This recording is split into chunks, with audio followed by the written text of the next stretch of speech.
कहते हैं महापुरुष अपनी विदाई का समय पहले से जान लेते हैं। सितंबर 1973 उत्तराखंड की ठंडी पहाड़ियों के बीच बसे कैंची धाम में उस दिन कुछ अजीब सा सन्नाटा था। मंदिर में घंटियों की आवाज गूंज रही थी, रसोई में प्रसाद बन रहा था, भक्त रोज की तरह बाबा के दर्शन कर रहे थे। लेकिन उस दिन नीम करोली बाबा कुछ अलग लग रहे थे।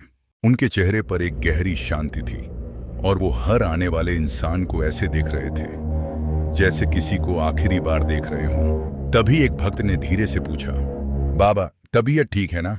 बाबा हल्का मुस्कुराए और बोले, तबीयत ठीक है, बस अब जाने का समय आ गया है। भक्त हल्का हंस पड़ा। उसे लगा बाबा हमेशा की तरह कोई आध्यात्मिक बात कर रहे हैं। लेकिन उस दिन बाबा बार बार एक ही बात दोहरा रहे थे, अब यहां नहीं रुकेंगे। शाम होते होते बाबा अचानक बोले, चलो वृंदावन चलते हैं। यह सुनते ही सभी हैरान रह गए, क्योंकि बाबा की तबीयत ठीक नहीं लग रही थी। एक करीबी भक्त बोला, बाबा अभी मत जाइए, थोड़ा आराम कर लीजिए। बाबा ने शांत आंखों से उसकी तरफ देखा और धीरे से कहा, जिसका समय पूरा हो जाता है उसे रुकना नहीं चाहिए।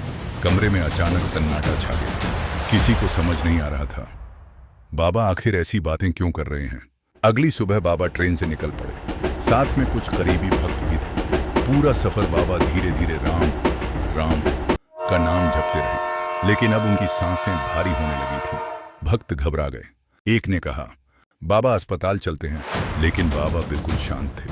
उन्होंने सिर्फ इतना कहा, चिंता मत करो, सब ठीक है, जैसे उन्हें पहले से सब पता हो। ट्रेन धीरे धीरे मथुरा जंक्शन की तरफ बढ़ रही थी और तभी अचानक बाबा की तबीयत बहुत ज्यादा बिगड़ गई। स्टेशन पर अफरा तफरी मच गई। कोई डॉक्टर बुलाने भागा, कोई पानी लेने दौड़ा। लेकिन उस भीड़ और शोर के बीच बाबा बिल्कुल शांत थे। उनके चेहरे पर ना डर था, ना बेचैनी, सिर्फ शांति। उन्होंने धीरे से आंखें खोली, अपने भक्तों की तरफ देखा और बहुत धीमी आवाज में सिर्फ एक शब्द कहा, राम। और अगले ही पल सब शांत हो गया। वहां खड़े लोगों की आंखों से आंसू बहने लगे। किसी को विश्वास नहीं हो रहा था कि बाबा शरीर छोड़ चुके हैं। तभी एक बुजुर्ग भक्त को पिछली रात की बात याद आई। अब यहां नहीं रुकेंगे।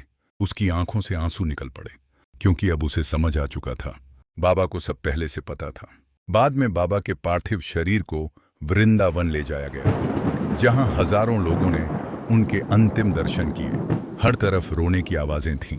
लेकिन उसी भीड़ में बाबा के एक पुराने भक्त ने धीरे से कहा, ऐसे लोग कभी जाते नहीं हैं, वो बस दिखाई देना बंद कर देते हैं। और शायद यही वजह है कि आज भी लाखों लोग कैंची धाम जाते हैं, सिर्फ एक बार उस शांति को महसूस करने, जिसे लोग आज भी बाबा की मौजूदगी मानते हैं। न सिंहासन चाहिए, न कोई ताज चाहिए, बाबा के चरणों में बस थोड़ा सा प्यार चाहिए। ऐसे महापुरुष बार बार धरती पर नहीं आते, वो शरीर छोड़ते हैं, पर भक्तों के दिलों में हमेशा मुस्कुराते हैं। आज भी लोग मानते हैं कि उत्तराखंड की शांत पहाड़ियों में बसे कैंची धाम में नीम करोली बाबा की मौजूदगी महसूस होती है। कहते हैं, जो सच्चे दिल से बाबा को याद करे, उसे किसी न किसी रूप में उनका आशीर्वाद और जवाब जरूर मिलता है। अगर आप भी बाबा में श्रद्धा रखते हैं तो कमेंट में जय श्री राम जरूर लिखें।